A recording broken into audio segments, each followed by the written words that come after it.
কক্সবাজারের মহেশখালী মাতার বাড়িতে আল হাসনাইন হিফজুল কোরআন ইনস্টিটিউটের বার্ষিক পুরস্কার বিতরণী অনুষ্ঠান অনুষ্ঠিত হয়েছে।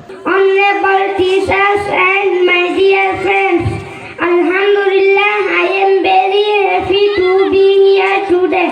শনিবার দুর্জয় স্থানীয় তিতামাজিদ পাড়া এলাকার ইনস্টিটিউট প্রাঙ্গণ নানা আনুষ্ঠানিকতায় এই আয়োজন করা হয়। এই সময় কোরআন হাফিজি শেষ হওয়া শিক্ষার্থীদের সাফিনা ও নতুন সবক এবং ক্রেস প্রদান করা হয়। আজকের অনুষ্ঠানে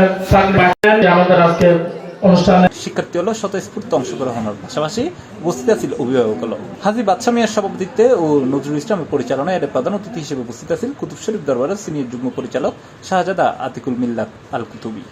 আল হাসনাইন হিফজুল কোরআন ইনস্টিটিউট পুরস্কার বিতরণ অনুষ্ঠানের আজকের যে প্রোগ্রাম আমি অ্যাটেন্ড করছি আজকে এখানে এসে।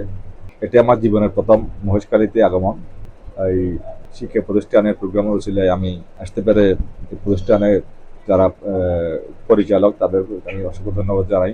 অনুষ্ঠানত প্রধান অতিথি হাফেজি শেষ করা শিক্ষার্থী হলরে কৃতিত্বল্লাই মাতা পাগড়ি করাই সম্মানিত করে। এই সময় কুতুব শরীফ দরবার পরিচালিত শাহ মালিকিয়া শামসুন্নুর হেফজখানার প্রধান শিক্ষক হাফেজ মোহাম্মদ সানাউল্লাহ ও ইনস্টিটিউটের প্রতিষ্ঠাতা পরিচালক হাফেজ কারি জামাল উদ্দিন সহ আরো অন্যান্য ব্যক্তিবর্গ উপস্থিত আছেন।